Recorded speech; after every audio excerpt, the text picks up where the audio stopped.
In this video, I'm going to show you how to do the wet on wet technique. That's where we're going to begin first. So you can see I've already got my sphere drawn, and I have a picture here, but it did not print quite well with my printer. My printer is more for text than images. So what you do want to do with the wet on wet is you want to go ahead and put down a layer of your paint.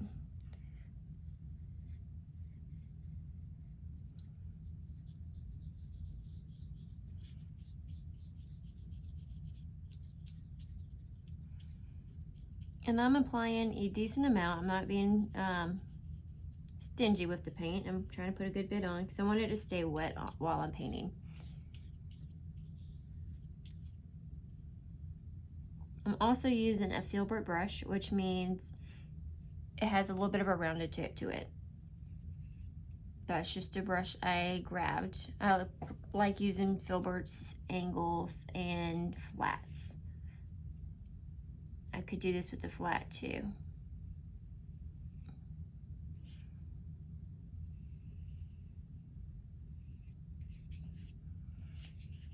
Alright, let's clean this up.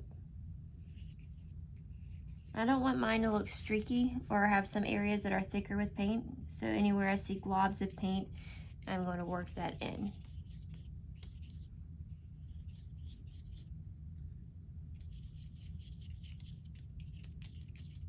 Okay, so I have my red sphere as my base. What I'm going to do now is I'm going to take a little bit of white over here and work so I can get a nice lighter red.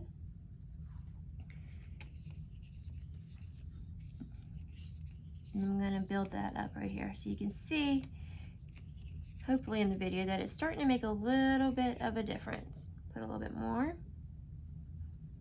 Now I could mix it right on here as well, and just so you guys can see. I don't have to mix it off to the side.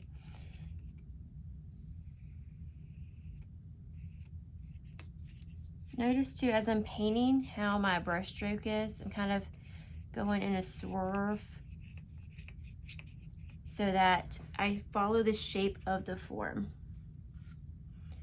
Take a little bit of the white paint now and put it directly on here, and I'm going to work it in. And then I'm kind of, while I have less paint on my brush, I'm taking my brush and kind of gradually brushing over the area so that it transitions a little smoother.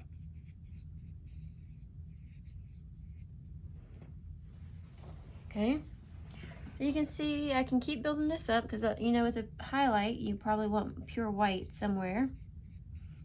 So I keep working in smaller areas now.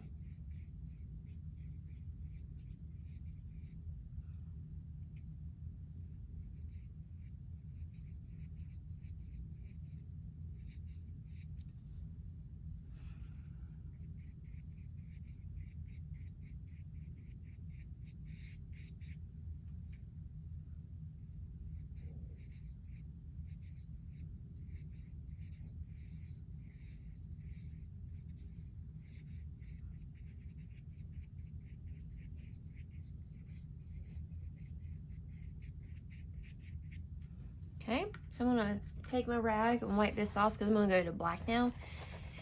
And I really don't want the white still on my brush from there.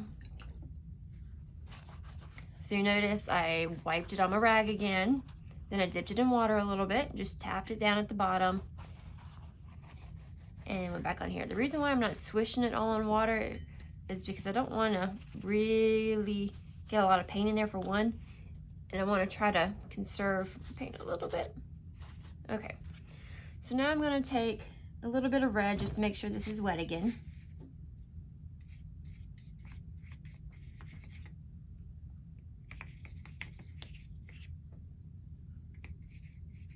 And I'm going to go slightly on top of the white, just where the highlighted areas are, just a tad.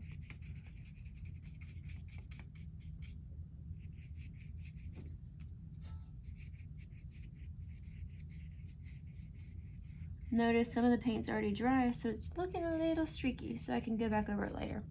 So now I'm going to take a little bit of black, and I'm going to go right along the edge. Black is a very dominant color.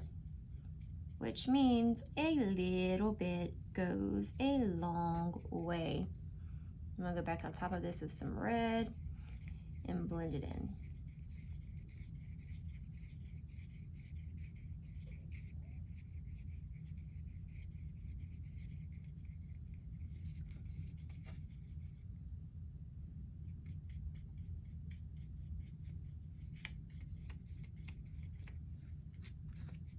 And I'm painting on paper, so you can see I have a cheaper watercolor paper with what I'm working on right now.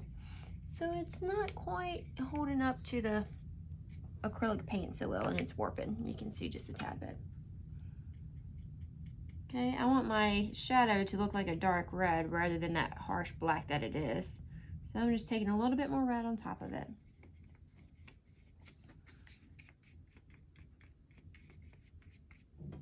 So there you guys can see. So now my last step I'm going to do is clean off my brush. I'm going to transition that area a little bit so I have a nice red mid-tone to that nice light highlight.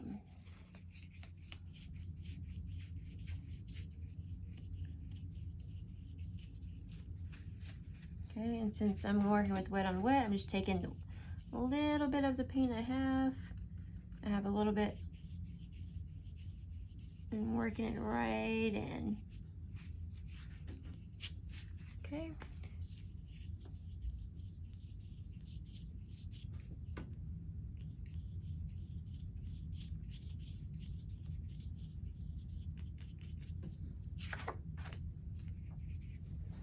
So you can see right there, okay, a little bit of craftly clean up just a tad bit.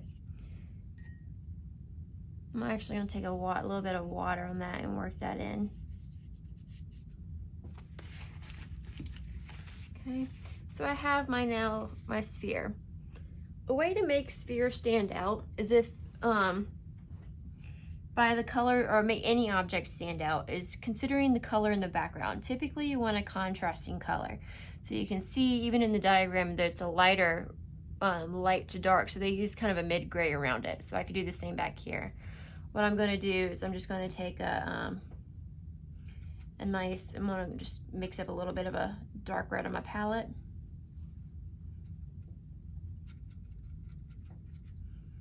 Add a little bit, maybe make it even a tone. So add a little white so I have a tone of red.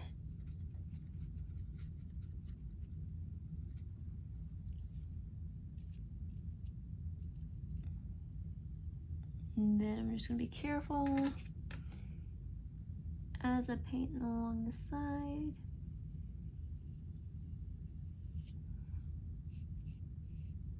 So I don't paint on the sphere. Now, and two, once you get more practice with your paintbrush, this becomes a lot easier how you can manipulate the angles of your brush. As you can see, my line is pretty clean, not perfect clean. But I'm going to put this on here so I don't paint on have as much to do on my clean table.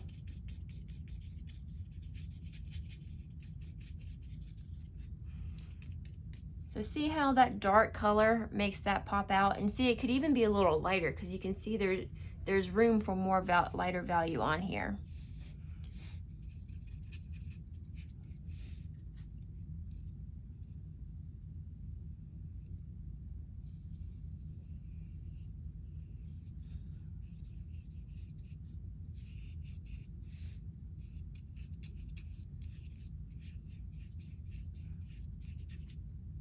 Now too, in case you need a bit of a refresher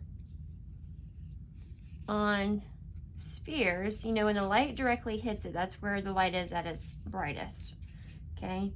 As the light goes around the object, you start to see more of the true color of the form, and then you start to see more of the shadow as it goes to the other side. Okay, so which is what we did here. Sometimes you'll have a reflected light on the sphere, and you can see in this little image right here that there's a little bit, and that's where the light is reflected off the surface back onto the object. So sometimes you'll have a little highlight at the bottom. I did not render that in mine, but you guys can see what I'm talking about. So now I'm going to go for a lighter back tabletop so that you guys we can add in the cast shadow next. So I'm going to just add in a little bit more white to that tone I made.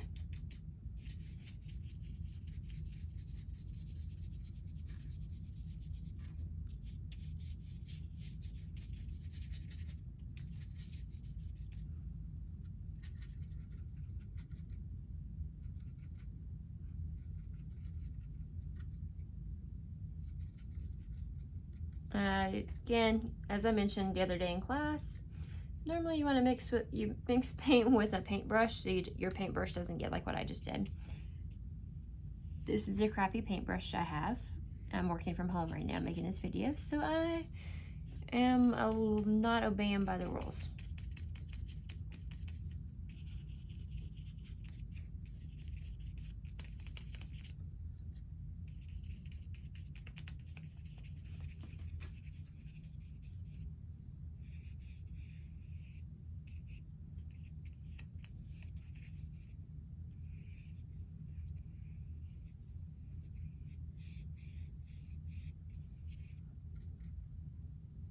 Now too, typically if I'm going to paint in a background of something, I work backwards. I won't do what I'm doing right now. I'm doing the opposite of how I normally paint.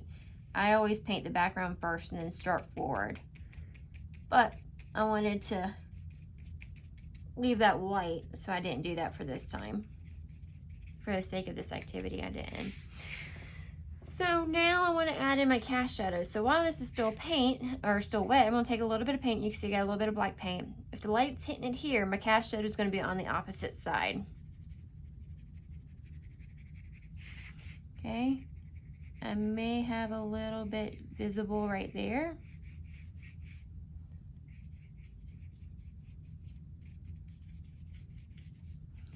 And since it's still wet, this paint is kind of working in with the tabletop.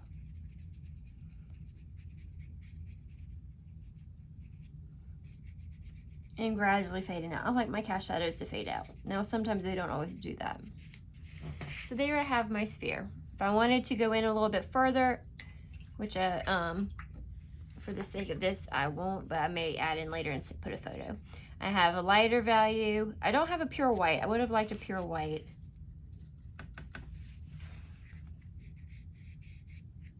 But I still have a little bit, make a little bit of wet on here.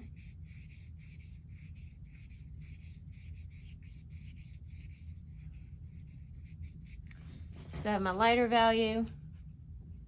I have a nice light range.